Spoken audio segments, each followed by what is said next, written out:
Location: a packed courtroom in Atlanta, Georgia, where a child's courage will shake the justice system.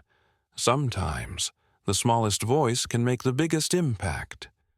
Where are you watching from, and what time is it? 10-year-old Malik Carter clutched his teddy bear as he sat before the judge, his heart pounding.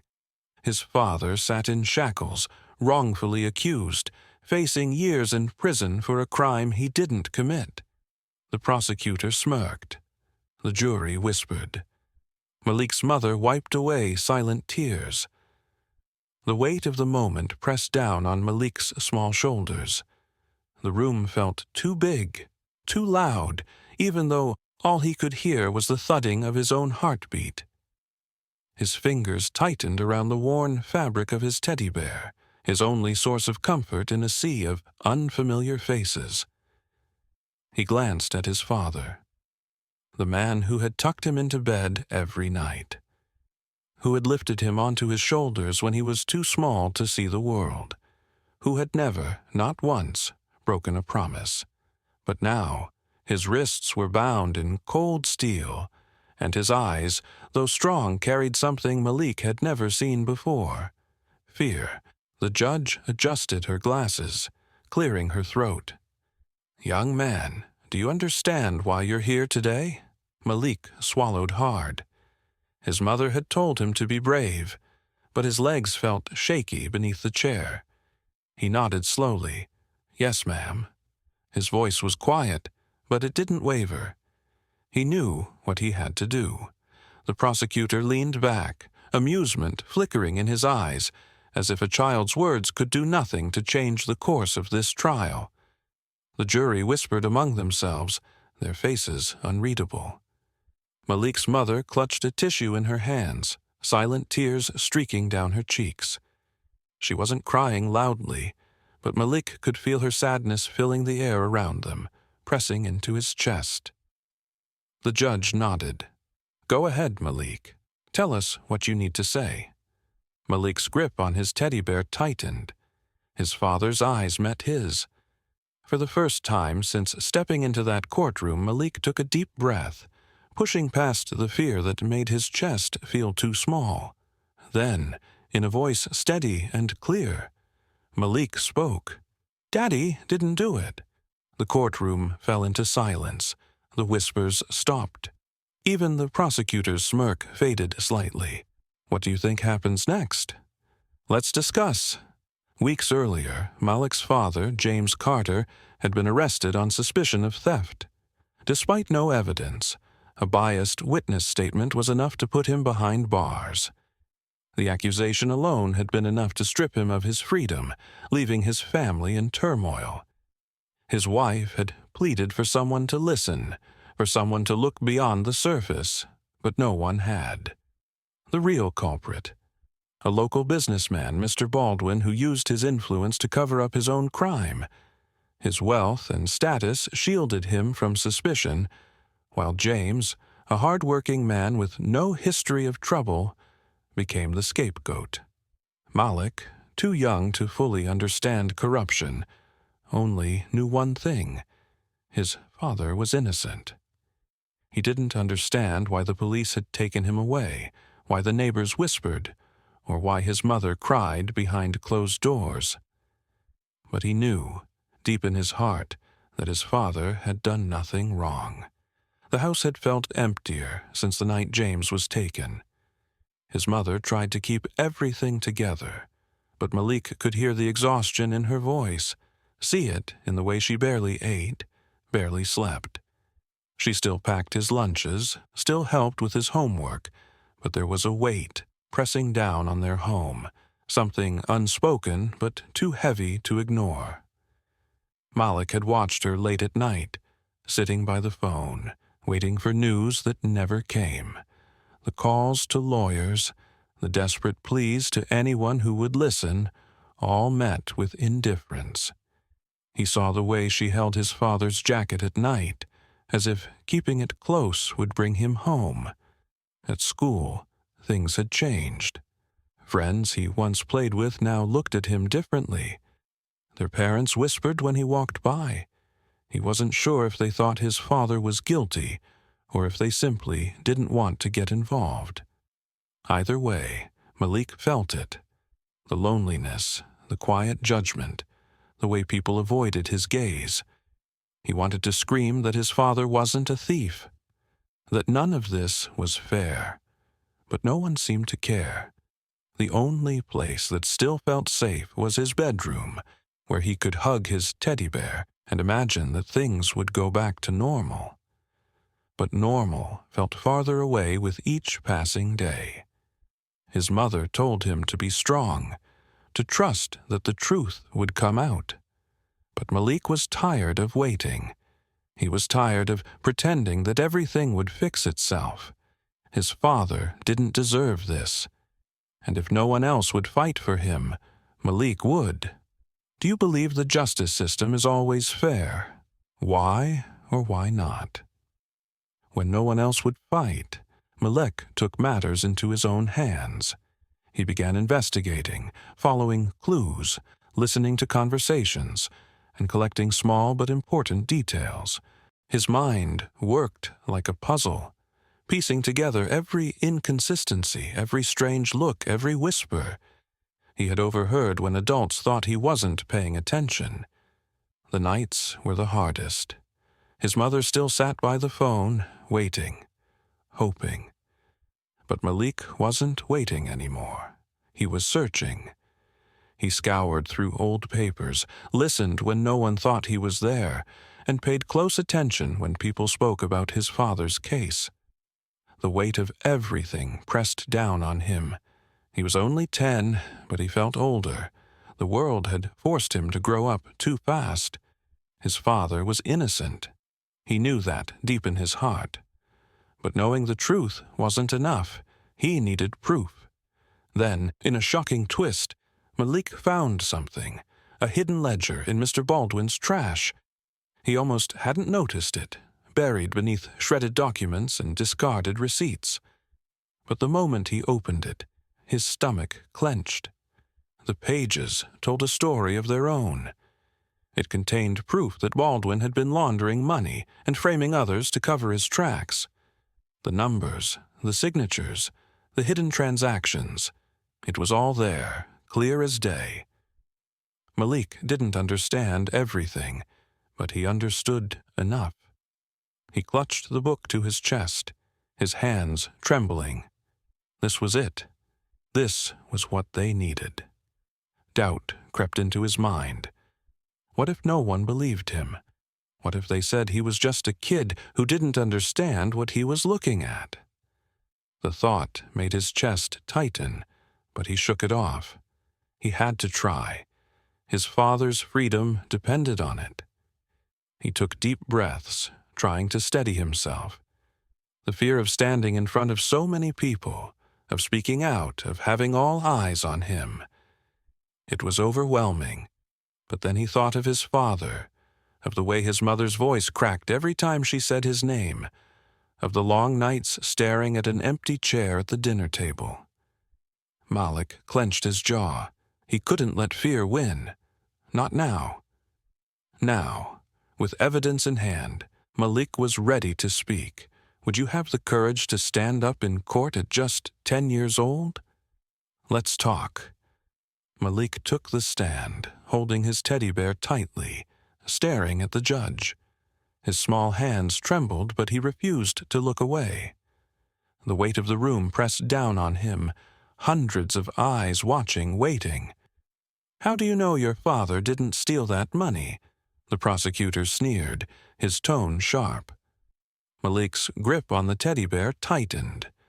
He swallowed hard, but kept his voice steady. Because I found out who really did. Gasps echoed in the courtroom. A murmur spread through the crowd, the sound of shifting seats and hushed whispers filling the space. I have proof, Malik continued, his heart pounding. He reached into his small backpack, his fingers brushing against the worn edges of the ledger. Slowly, he pulled it out and handed it to the defense attorney. Mr. Baldwin stole the money. He's been hiding it. The judge's gavel slammed against the wood. "Order in the court," she demanded, but her voice carried the weight of something new, uncertainty.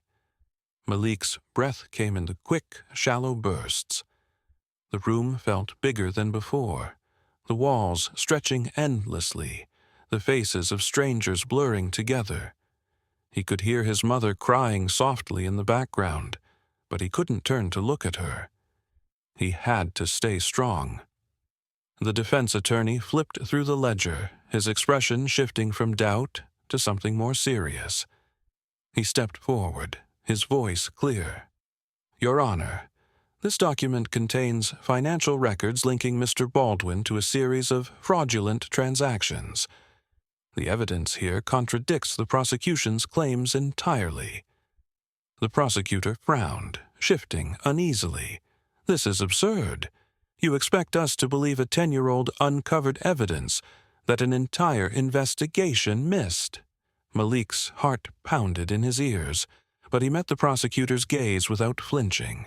"I know what I found," he said, his voice small but unwavering. "I know the truth." The judge studied him for a long moment before turning her attention to the ledger. The courtroom was silent now, the air thick with anticipation. Malik could feel his fingers going numb from gripping his teddy bear so tightly. The prosecutor sighed heavily, rubbing his temple. "Even if this document is legitimate, how do we know it wasn't planted? A child's testimony isn't enough to overturn a case of this magnitude." Malik clenched his jaw. "I didn't plant anything. I found it because nobody else was looking." The judge raised a hand, silencing the murmurs that had begun again. Her eyes flickered between Malik, the prosecutor, and the defense attorney before she finally spoke. "I will allow this evidence to be reviewed. Court is adjourned until further examination can be completed." A stunned silence followed. Then murmurs erupted once more, people whispering in disbelief.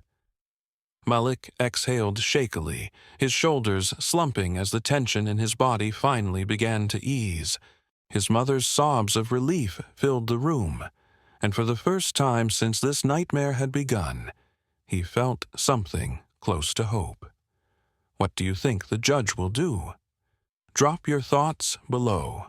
The judge called for a recess, carefully reviewing the ledger.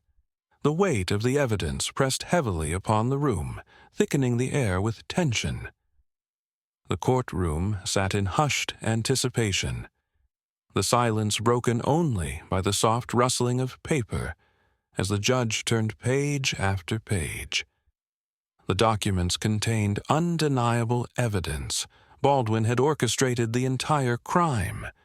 Transactions, forged signatures, hidden accounts, every piece of the puzzle pointed directly to him. The prosecutor paled, his confident demeanor slipping. The jury whispered among themselves, their expressions shifting from skepticism to unease. Baldwin, seated at the defense table, shifted uncomfortably, his once calm facade cracking under the weight of the truth. Then the judge spoke. Her voice carried the authority of finality. "This evidence changes everything." A gasp rippled through the room. Baldwin's face drained of color, and for the first time, true fear flickered in his eyes. He opened his mouth as if to protest, but the words never came.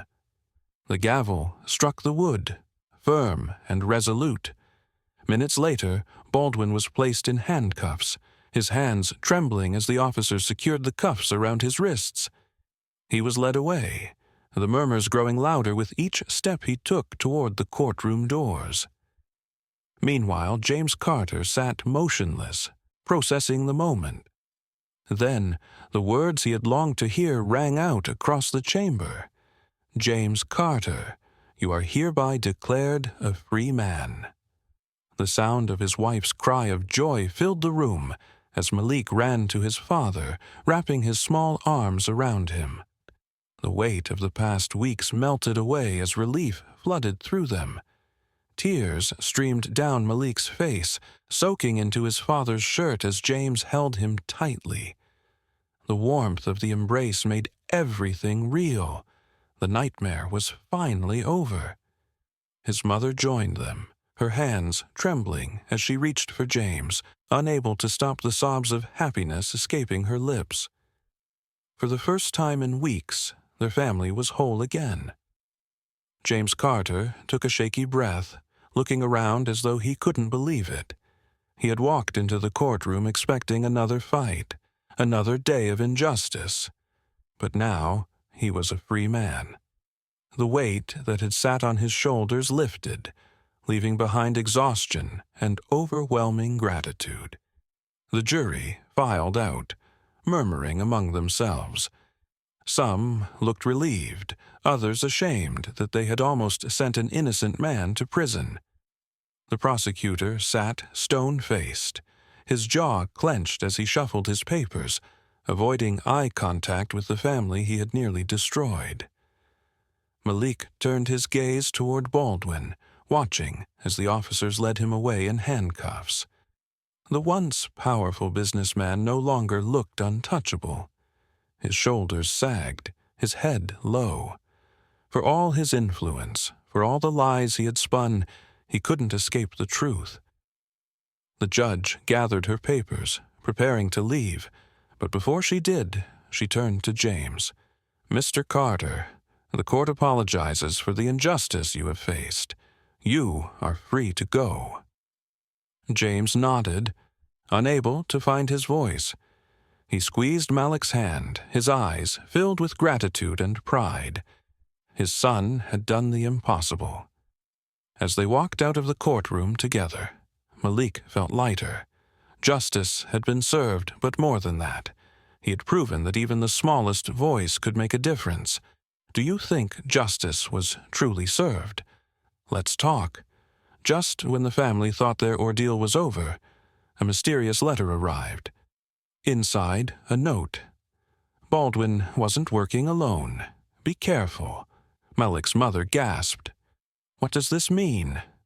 James took the letter, his brow furrowing as he read the words over again.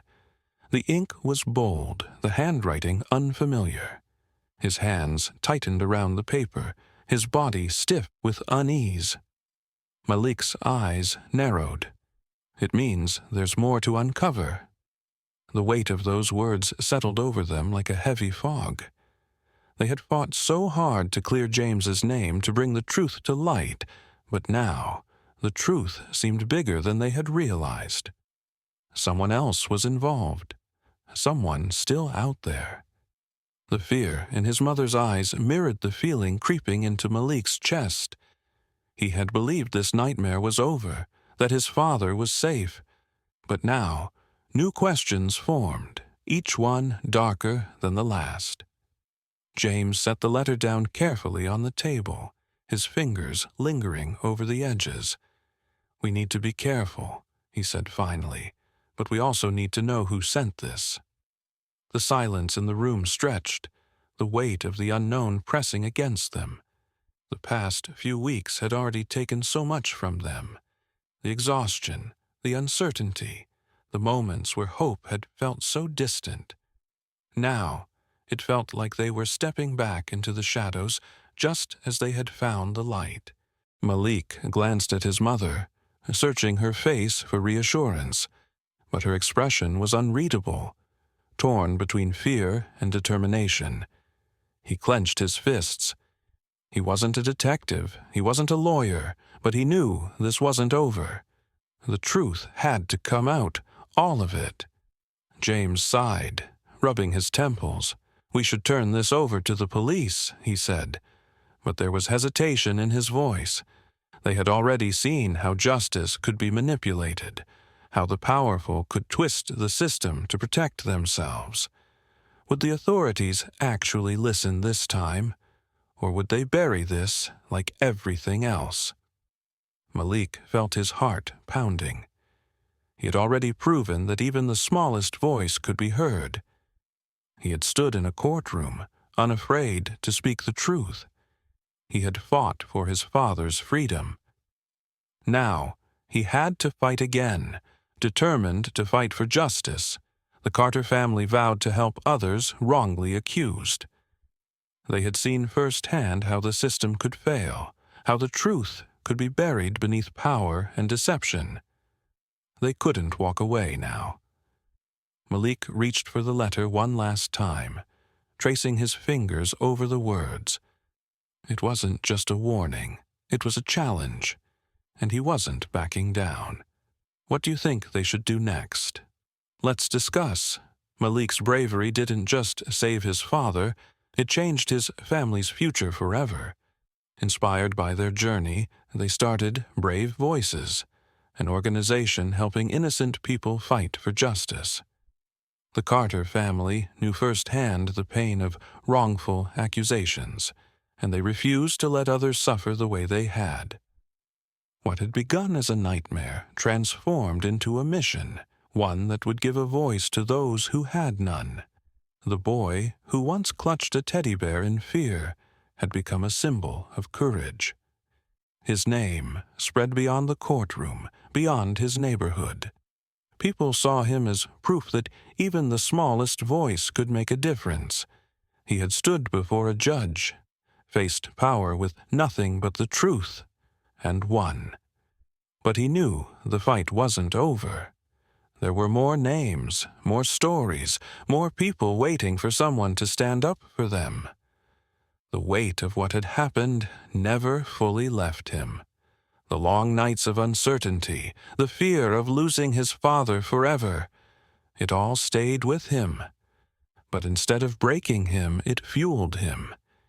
He understood now that justice wasn't always given freely. Sometimes it had to be fought for. And if he had the strength to fight, then he would. Malik's mother, once filled with quiet grief, found new purpose in helping others. She no longer cried in silence.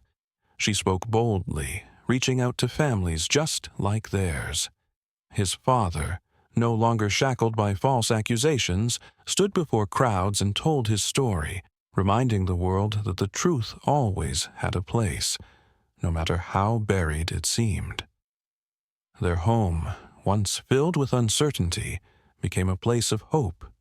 The silence that had once consumed their dinners was replaced with conversations about change, about justice, about standing up even when the odds were against them. They had been broken, but they had built themselves back stronger than before. And Malik? He continued searching for justice, knowing that the world wasn't always fair, but that one voice, his voice, could still change it. And in the end, his voice was louder than any lie. What's the biggest lesson from Malik's journey? Let's talk in the comments.